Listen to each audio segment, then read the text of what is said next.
दोस्तों, आप सभी का फिर से एक बार स्वागत है आपके अपने YouTube चैनल राजसमंद वाले गुरुजी पर। तो दोस्तों, आज हम भारतीय संविधान की प्रस्तावना के बारे में कुछ महत्वपूर्ण फैक्ट्स हैं, उसके ऊपर हम अध्ययन करेंगे। और बिना समय गवाए हम अपने इस जो यूनिट है या ये जो वीडियो है इसको हम शुरू करते हैं। सबसे पहले देखते हैं प्रस्तावना। प्रस्तावना क्या चीज है? प्रस्तावना क्या होता है? प्रस्तावना है संविधान का परिचय। संविधान का परिचय। क्या तात्पर्य है इसका? कि संविधान के अंदर कौन कौन सी चीजें दी गई है और संविधान में हमें क्या क्या देखने को मिलता है, ये परिचय हमें कहाँ मिलेगा? भारतीय संविधान की प्रस्तावना में, पहली बात। दूसरी बात क्या है? प्रस्तावना में क्या है? भारतीय संविधान का सार है। क्या है? भारतीय संविधान का सार। संविधान के अंदर क्या सारी चीजें हैं वो हमें इसमें देखने को मिलती है। तो प्रस्तावना शब्द सुनते ही दोस्तों हमें हमारे दिमाग में एक सवाल आता है कि ये प्रस्तावना कहां से आई। तो इस प्रस्तावना की हिस्ट्री जो हम देखें तो प्रस्तावना का जो कॉन्सेप्ट है वो सबसे पहले अमेरिका ने अपने देश के संविधान में इस प्रस्तावना को सबसे पहले जोड़ा। फिर अमेरिका के बाद अन्य देश जो थे उन्होंने उन देशों के साथ में हमारा भारत देश भी है, तो उसके बाद जो है भारत ने भी अपने संविधान के लिए जो प्रस्तावना है उसको अपनाया। तो एक फैक्ट तो हमें यहाँ से मिल जाता है शुरुआत में कि जो प्रस्तावना का फैक्ट है, विश्व में सबसे पहली प्रस्तावना कहाँ बनाई गई और किस देश ने बनाई? तो अमेरिका जो है, संयुक्त राज्य अमेरिका, या हम इसको अमेरिका कह सकते हैं। अमेरिका ने सबसे पहले जो प्रस्तावना है उसका कॉन्सेप्ट दिया। उसके बाद हम देखते हैं कि भारत की जो प्रस्तावना है उसके बारे में अनेक अनेक बहुत सारे जो विषय विशेषज्ञ या जो संवैधानिक विशेषज्ञ है उनका कुछ कथन है। एक कथन हम देखते हैं एन पालकी वाला, एक नाम आता है एन पालकी वाला। एन पालकी वाला जो है उन्होंने भारतीय संविधान की प्रस्तावना के बारे में क्या कहा? तो उन्होंने कहा कि भारतीय संविधान की जो प्रस्तावना है वो संविधान का परिचय पत्र है। क्या है? संविधान का परिचय पत्र, आइडेंटिटी कार्ड, है ना। तो पहला फैक्ट हमारे सामने ये आता है कि जो एन पालकी वाला है उन्होंने भारतीय संविधान की प्रस्तावना को क्या कहा? उन्होंने भारतीय संविधान की प्रस्तावना को संविधान का परिचय पत्र कहा। यह प्रश्न रिवर्स आता है कि संविधान का परिचय पत्र, प्रस्तावना को संविधान का परिचय पत्र किसने कहा? तो एन पालकी वाला ने इसको कहा। फिर एक चीज आती है कि क्या संविधान क्या जो प्रस्तावना है वो संविधान का भाग है या नहीं है? तो यहाँ पर हम विभिन्न प्रकार के 3 प्रकार के मुद्दे देखेंगे जिसमें न्यायपालिका ने अलग अलग व्याख्या की। पहला वाद आता है 1960 में आता है बेरूबारी वाद,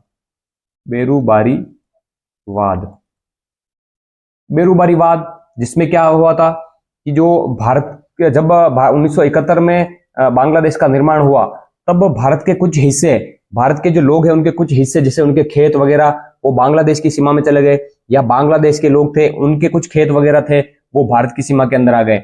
लेकिन जब सीमाओं का अंकन हो गया, जब भारत की सीमा अलग हो गई, बांग्लादेश की सीमा अलग हो गई, तो लोग वहां से इधर उधर जाने के लिए उनको बार बार वीजा की जरूरत पड़ती थी। इसलिए 1960 में जो है एक वाद हुआ था, उसमें कहा गया कि जो भारत के जो हिस्से हैं वो बांग्लादेश वालों लोगों को दे दे, और बांग्लादेश वाले जो भारत के हिस्से हैं वो बांग्लादेश वालों को दे दे, और भारत में जो बांग्लादेश के हिस्से हैं वो भारत में रख ले। तो ये एक लैंड बाउंड्री एग्रीमेंट था, बेरूबारीवाद। तो इस वाद में जो है सर्वोच्च न्यायालय, सुप्रीम कोर्ट ने कहा था कि भारत की जो प्रस्तावना है वो संविधान का भाग नहीं है। इसमें कहा गया प्रस्तावना संविधान का भाग नहीं, पहली बात। ठीक है, 1960 में बेरूबारीवाद में कहा कि प्रस्तावना क्या है? संविधान का भाग नहीं है। फिर दूसरा वाद होता है 1973 में, 1973 में प्रसिद्ध वाद है केशवानंद भारती वाद, जो 24 अप्रैल 1973 को हुआ था। तो इस वाद में संविधान ने अपने पहले की जो व्याख्या थी कि प्रस्तावना संविधान का भाग नहीं है, इसको बदला, इसको रिवर्स किया और कहा कि प्रस्तावना क्या है? संविधान का भाग है। प्रस्तावना संविधान का भाग है, दूसरी बात। इसके बाद तीसरी बात आती है 1995, 1995, 1995 में एक वाद आता है जिसको हम कहते हैं LIC of India. LIC of India वाद आता है जिसमें सुप्रीम कोर्ट इस बात को मानता है कि प्रस्तावना संविधान का आंतरिक हिस्सा या आंतरिक भाग है। तो ये 3 प्रकार के वाद आते हैं दोस्तों कि जो किस वाद में, प्रश्न ऐसे आते हैं किस वाद में सुप्रीम कोर्ट ने कहा कि प्रस्तावना संविधान का भाग है, तो बेरुबारी वाद में कहा, इसमें कहा सबसे पहले केशवानंद भारती वाद में कि प्रस्तावना संविधान का भाग है। इसमें कहा नहीं है, बेरुबारी वाद में कहा कि प्रस्तावना संविधान का भाग नहीं है। और फिर 1995 में LIC ऑफ इंडिया वाद हुआ था, उसमें कहा कि भारतीय संविधान का जो प्रस्तावना है वो आंतरिक हिस्सा, इसमें आंतरिक हिस्सा की बात हो रही है, इसमें संविधान का भाग है और इसमें संविधान का भाग नहीं है। तो ये कुछ फैक्ट्स है दोस्तों, इसको हमें याद रखना है। फिर हम आगे चलते हैं कि क्या भारतीय संविधान का भाग प्रस्तावना है तो क्या प्रस्तावना में संशोधन किया जा सकता है या नहीं किया जा सकता। पहली बात तो संशोधन भारत की जो संविधान है उसमें अनुच्छेद 368 में दिया गया है संविधान संशोधन।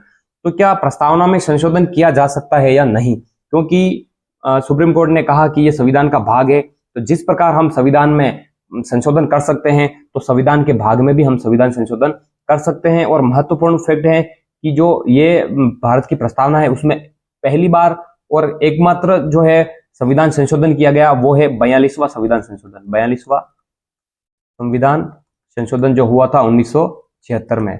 और इस संशोधन के द्वारा क्या किया गया, इसमें 3 शब्द जोड़े गए, SPA, समाजवादी,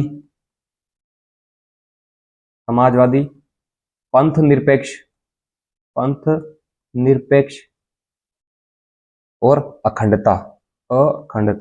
तो ये 3 शब्द। तो ये सवाल आते हैं कि क्या प्रस्तावना में संशोधन किया जा सकता है, नहीं किया जा सकता है। बिल्कुल, एक संविधान संशोधन हो चुका है, कौन सा हुआ, 42वां संविधान संशोधन 1976 में हुआ और ये शब्द इसमें जोड़े गए। कई बार एग्जाम में इनके क्रम भी पूछते हैं कि जो 42वें संविधान संशोधन के द्वारा 1976 में जो प्रस्तावना में जोड़े गए 3 शब्द उनका क्रम बताओ, तो उनका क्रम यही है, SPA, समाजवादी, पंथ निरपेक्ष और अखंडता।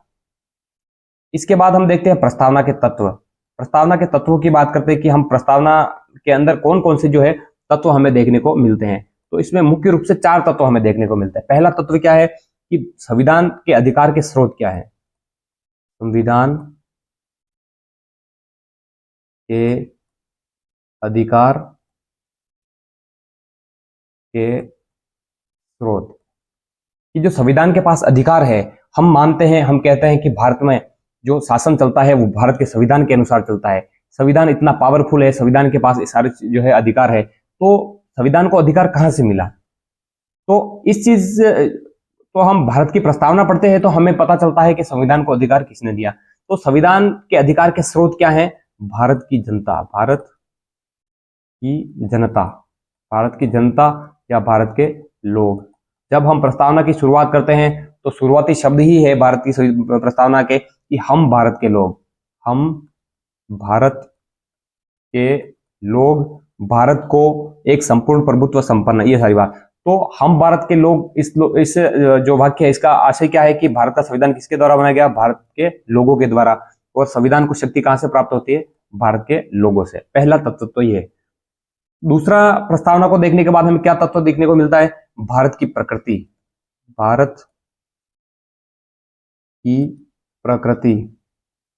कि भारत कैसा है ना, भारत की प्रकृति क्या है। तो भारत की प्रकृति में हम ये जो प्रस्तावना पढ़ते हैं उसमें आते हैं, जैसे संप्रभु, भारत क्या है, संप्रभु है, भारत संप्रभु है। समाजवादी, धर्म या पंथ निरपेक्ष कहते हैं उसको, धर्म निरपेक्ष, लोकतांत्रिक व गणतांत्रिक राज्य व्यवस्था, लोकतांत्रिक और गणतांत्रिक राज्य व्यवस्था है। तो ये है भारत की प्रति, भारत क्या प्रकृति, भारत क्या है, संप्रभु है। इन शब्दों का क्या अर्थ होता है हम आगे देखने वाले हैं। भारत समाजवादी है, धर्मनिरपेक्ष है, लोकतांत्रिक। भारत संप्रभु है मतलब बिल्कुल स्वतंत्र है, अपने आंतरिक और बाहर के जो फैसले हैं या उनका निर्णय है लेने में स्वतंत्र है, किसी के जो ऊपर निर्भर नहीं है भारत। समाजवाद का मतलब क्या होता है, भारत के जो उत्पादन और वितरण के जो साधन है या भारत की जो भी चीजें हैं या कुछ भी साधन है वो समाज के सभी लोगों के लिए जो है उपलब्ध है, किसी एक विशेष वर्ग के लिए उपलब्ध या उसके लिए उपयोग के लिए यह नहीं है। धर्मनिरपेक्ष का मतलब क्या है कि भारत का कोई एक धर्म नहीं है या भारत का कोई एक पंथ नहीं है, भारत के लिए सारे धर्म क्या है, समान है, भारत किसी एक धर्म को बढ़ावा नहीं देगा। जैसे हम देखते हैं उदाहरण श्रीलंका, पाकिस्तान, बांग्लादेश, ये इनमें ये धर्मनिरपेक्ष राज्य नहीं है, ये धार्मिक वाले राज्य है, इनका एक धर्म है।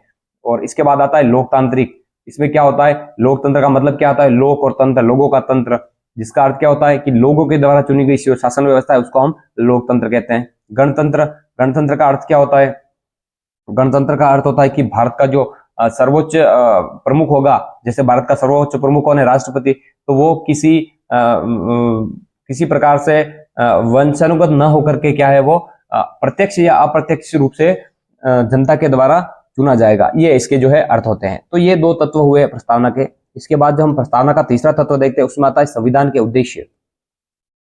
संविधान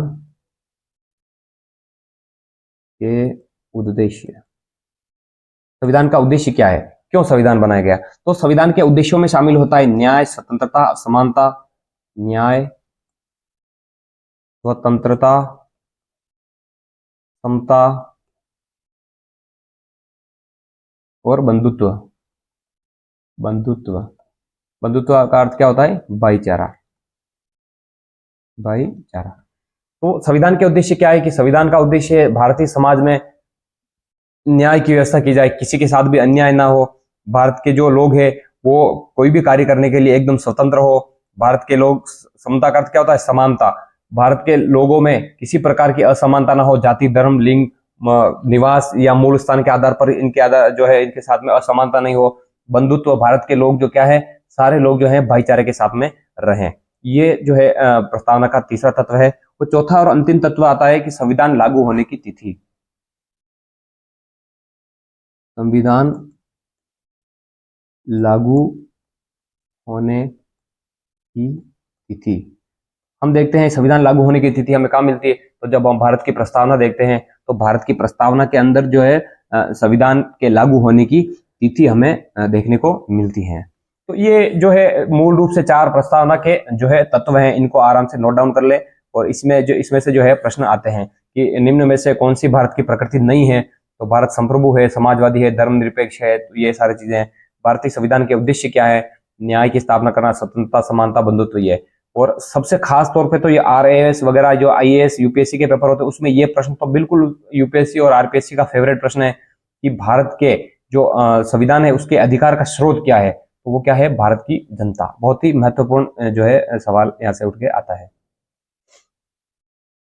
इसके बाद हम देखते हैं कि जो प्रस्तावना जो है उस प्रस्तावना के मुख्य शब्द कौन कौन से हैं। जो मुख्य शब्द अभी हमने देखे, संप्रभुता, संप्रभुता की बात हमने की कि भारत क्या है, किसी पर भी निर्भर नहीं है, निर्भर नहीं है। भारत निर्णय लेने में क्या है, निर्णय लेने में क्या है, एकदम स्वतंत्र है।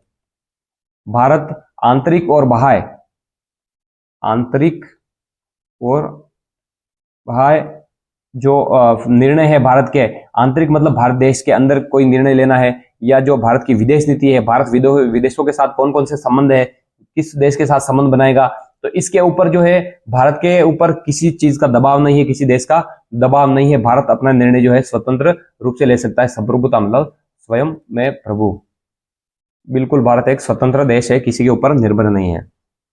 यहाँ एक इंपॉर्टेंट फैक्ट आता है कि जो भारत है वो राष्ट्रमंडल का सदस्य कब बना, तो भारत राष्ट्रमंडल का सदस्य 1949, 1949 में भारत राष्ट्रमंडल का सदस्य बना। इसके बाद में दोस्तों दूसरा शब्द आता है समाजवादी। इस शब्द की हमने पहले ही देख ली है, समाजवादी। समाजवादी शब्द जो है कब जोड़ा गया, 1976 में। इस संविधान संशोधन के तहत जोड़ा गया 42वें संविधान संशोधन के द्वारा ये समाजवादी, पंथ निरपेक्ष और अखंडता शब्द जोड़ा गया। समाजवाद का अर्थ क्या होता है, समाजवाद का अर्थ होता है कि जो भारत में उत्पादन व वितरण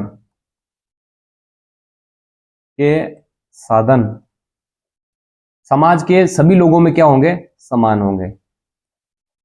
साधन समाज के सभी लोगों के लिए क्या होंगे? समान होंगे। कि भारत में किसी भी चीज उत्पादन और वितरण के जो साधन है वो सभी धर्म, सभी वर्ग और सभी समाजों के लिए क्या होंगे? समान होंगे। कोई एक समाज है या कोई एक धर्म या कोई एक वर्ग है उसके लिए जो है ये विशेष रूप से नहीं होगा, सभी के लिए समान होगा। समाजवादी। इसके बाद में शब्द आता है धर्मनिरपेक्षता। हमने देखा निरपेक्षता शब्द का अर्थ क्या होता है? तटस्थ होना। तटस्थ होना। हम एक शब्द देखते हैं गुट निरपेक्षता। गुट निरपेक्षता, इस शब्द का अर्थ क्या होता है? कि किसी भी गुट में शामिल नहीं होना, दोनों गुटों से जो है अलग दूरी बना के रखना। तो धर्मनिरपेक्ष शब्द का ही अर्थ यही होता है। और ये शब्द कब जोड़ा गया? ये भी 42वें संविधान संशोधन के द्वारा 1976 में इसको भारत की प्रस्तावना में जोड़ा गया। और इसका अर्थ क्या होता है? कि भारत देश का कोई धर्म नहीं होगा, कोई एक धर्म नहीं होगा। भारत देश का कोई एक धर्म नहीं होगा और भारत किसी भी एक धर्म को जो है सपोर्ट नहीं करेगा। भारत के लिए सारे धर्म क्या है? समान है। भारत के लिए सभी धर्म समान है। ये अर्थ होता है धर्मनिरपेक्षता का। भारत किसी भी एक धर्म या एक समुदाय को जो है बढ़ावा नहीं देगा। भारत के लिए सारे लोग क्या है और सारे धर्म क्या है? समान है। इसके बाद एक चीज आती है लोकतांत्रिक। लोकतंत्र दो प्रकार के होते हैं। पहली बात तो एक तो होता है प्रत्यक्ष लोकतंत्र, और दूसरा होता है अप्रत्यक्ष लोकतंत्र।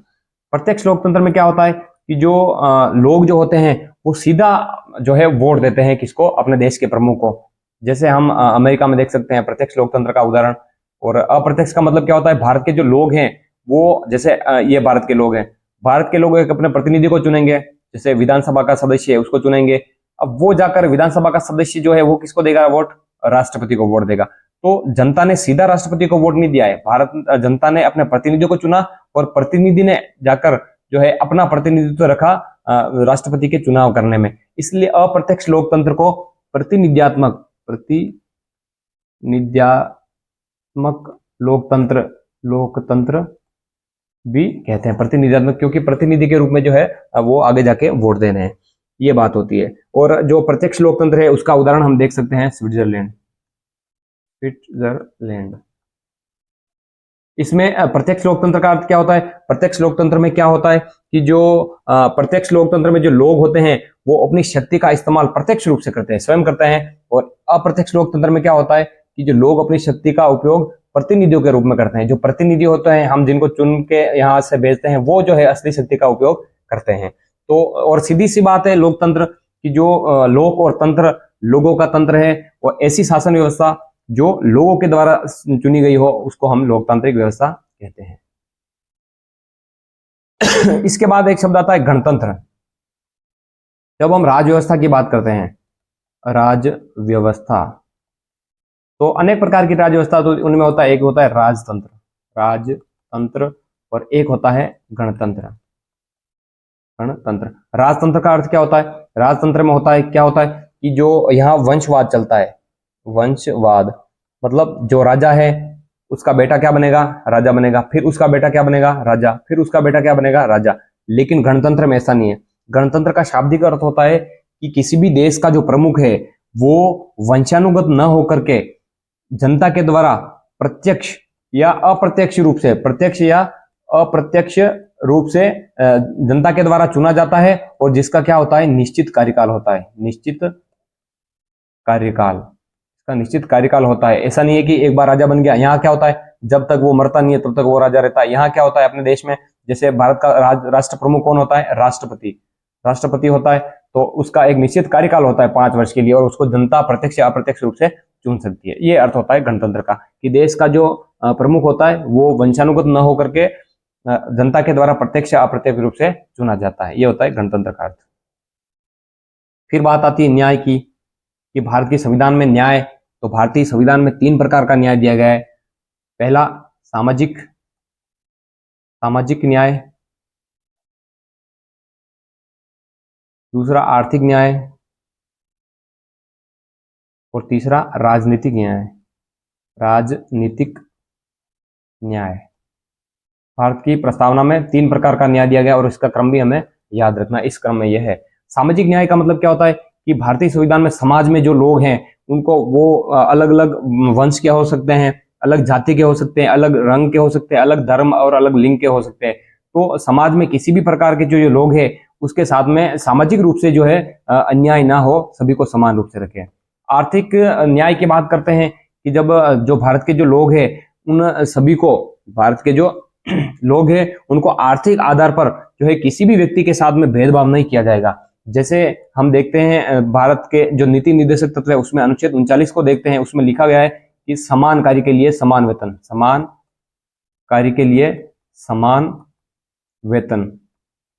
जो जैसे भले महिला हो, पुरुष हो, किसी भी जाति का लोग व्यक्ति हो, अगर वो काम समान कर रहे हैं तो सभी को समान रूप से जो है वेतन दिया जाएगा। जैसे हम देखते हैं कोई प्राध्यापक है या व्याख्याता है, कोई 2nd ग्रेड टीचर है, कोई 3rd ग्रेड टीचर है, तो 3rd ग्रेड टीचर है उनमें भले ही महिला हो, भले ही पुरुष हो, किसी भी जाति का हो, सभी को समान रूप से जो है पेमेंट दिया जाता है। तो ये चीज जो है भारत में आर्थिक न्याय की जो है बात करती है।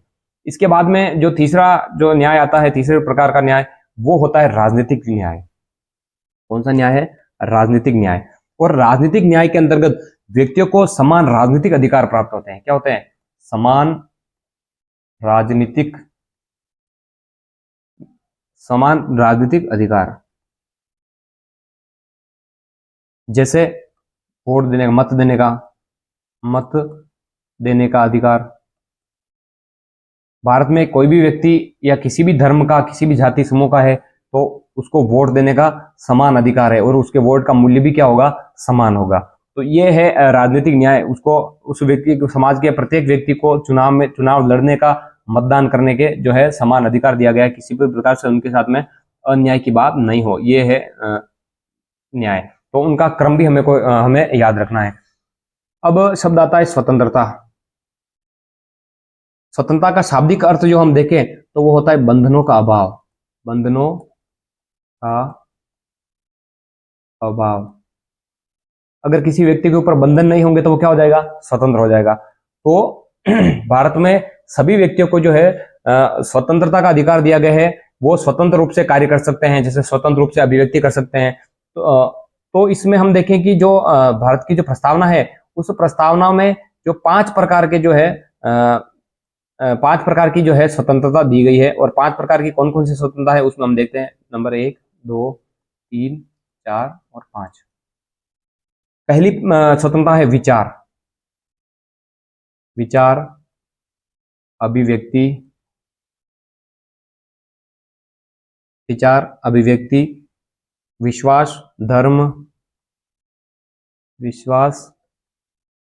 धर्म और उपासना।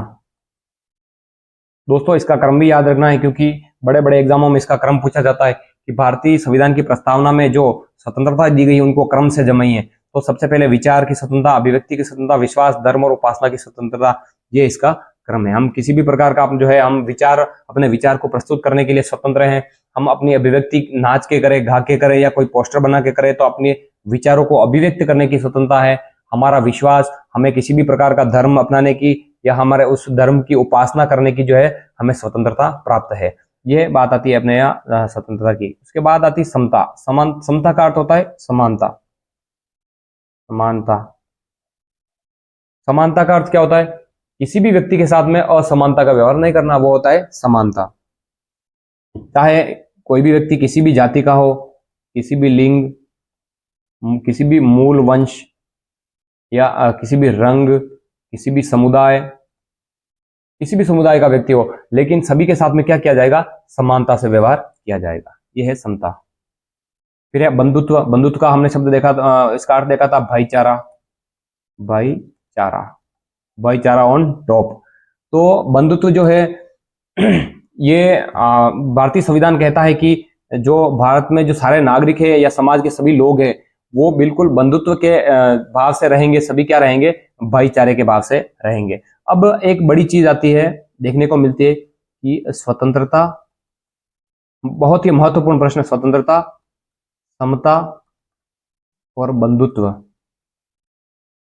स्वतंत्रता, समता और बंधुत्व, ये जो विचार है ना, स्वतंत्रता, समता और बंधुत्व का जो विचार है, वो विचार कहां से लिया गया, है ना। स्वतंत्रता, समता और बंधुत्व का जो विचार है वो कहां से लिया गया, तो इसकी बात आती है कि जो फ्रांस का संविधान है, जब देखो फ्रांस की क्रांति हुई थी 1789, 1789 में हुई थी। तो हमें फ्रांस के संविधान या फ्रांस की जो क्रांति है, फ्रांस की क्रांति, तो यहाँ फ्रांस की क्रांति से जो है ये शब्द हमने ग्रहण किए हैं। जब हमने ऊपर जो न्याय वाली बात देखी थी, न्याय, आर्थिक, सामाजिक और ये न्याय, तो आर्थिक, सामाजिक और राजनीतिक न्याय, ये जो तीनों शब्द हैं, ये इन तीनों शब्द का जो विचार है वो हमने कहां से लिया था, वो विचार हमने लिया था 1917 की रूस की क्रांति। 1917 में क्रांति हुई थी, रूस की क्रांति, तो रूस की क्रांति से ये शब्द लिए गए हैं। बहुत ही इंपॉर्टेंट, वेरी वेरी इंपॉर्टेंट प्रश्न है ये, कि जो भारत की प्रस्तावना में आर्थिक, सामाजिक, आर्थिक और राजनीतिक न्याय की बात की गई है, ये हमने कहां से लिए हैं, 1917 की रूस की क्रांति से इसको हमने लिया है। फिर जो स्वतंत्रता, समता और बंधुत्व का विचार है, ये हमने कहां से लिया, तो 1789 में फ्रांस की क्रांति हुई है, वहां से हमने ये शब्द लिए हैं। अब इसके बाद जो है आता है लास्ट टॉपिक है अपना, प्रस्तावना का महत्व, कि प्रस्तावना का क्या महत्व है। महत्व में हम देख सकते हैं प्रस्तावना, क्योंकि अपने जो संविधान है, संविधान के में किस प्रकार के आदर्श हैं, जो संविधान बनाने वाले लोग थे उनकी क्या सोच थी, क्या दर्शन है, तो भारतीय संविधान का दर्शन जो है वो हमें अपने इस जो प्रस्तावना है उसमें देखने को मिलता है। तो इसके महत्व के बारे में हम बात करते हैं, दो तीन चीजें देखेंगे इसमें। सबसे पहली बात है कि एक व्यक्ति का नाम आता है पंडित ठाकुरदास भार्गव, पंडित ठाकुर दास भार्गव। इन्होंने जो है भारतीय संविधान की प्रस्तावना के बारे में क्या कहा, तो इन्होंने कहा कि भारतीय संविधान की जो प्रस्तावना है वो क्या है, सबसे सम्मानित भाग है, सबसे सम्मानित भाग, सबसे सम्मानित भाग है। प्रश्न आता है कि भारतीय प्रस्तावना के बारे में किसने कहा कि ये संविधान का सबसे सम्मानित भाग है, तो ठाकुरदास भार्गव ने।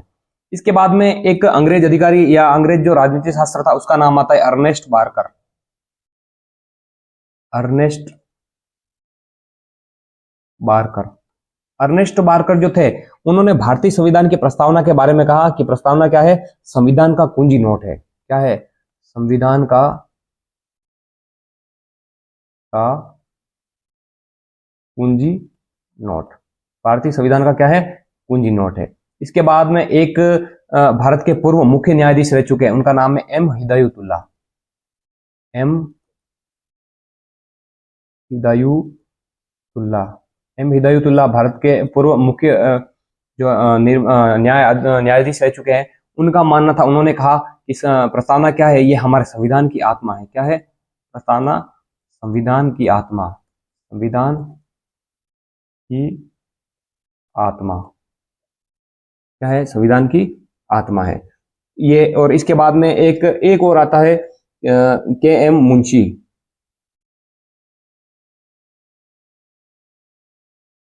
के एम मुंशी, के एम मुंशी के बाद में एक और आते हैं अल्लादी कृष्ण स्वामी अय्यर,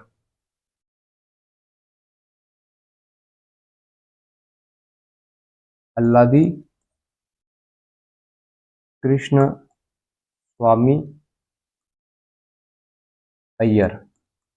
इन्होंने भारतीय संविधान की जो प्रस्तावना है उसके बारे में क्या कहा, तो ये इनका भी काफी सारा जो है, काफी महत्वपूर्ण प्रश्न, सवाल, प्रश्न जो एग्जाम में पूछा जाता है। तो अल्लादी कृष्ण स्वामी अय्यर जो थे, उन्होंने संविधान को क्या कहा कि संविधान की प्रस्तावना क्या है, दीर्घकालिक सपनों का विचार है, दीर्घकालिक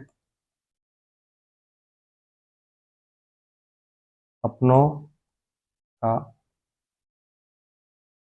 विचार, दीर्घकालिक सपनों का विचार। तो दोस्तों ये प्रस्तावना के कुछ महत्व हैं और कुछ महत्वपूर्ण फैक्ट्स हैं कि ठाकुरदास भार्गव ने क्या कहा, या एग्जाम में ऐसे सवाल आते हैं कि सबसे सम्मानित बाघ किसने कहा, ठाकुरदास भार्गव ने कहा। संविधान की कुंजी किसने की, अर्नेस्ट बारकर। संविधान की आत्मा एम हिदायतुल्लाह। और दीर्घकालिक सपनों का विचार ये किसने कहा, अल्लादी कृष्ण स्वामी अय्यर। तो इस प्रकार से दोस्तों हमने ये प्रस्तावना का जो कॉन्सेप्ट है या प्रस्तावना का जो ये भाग है इसको हमने पढ़ा। तो आप सभी इसी प्रकार की और अन्य जानकारी और पढ़ने के लिए जो है आप बने रहे आपके अपने YouTube चैनल राजसमंद वाले गुरुजी के साथ। धन्यवाद, नमस्कार।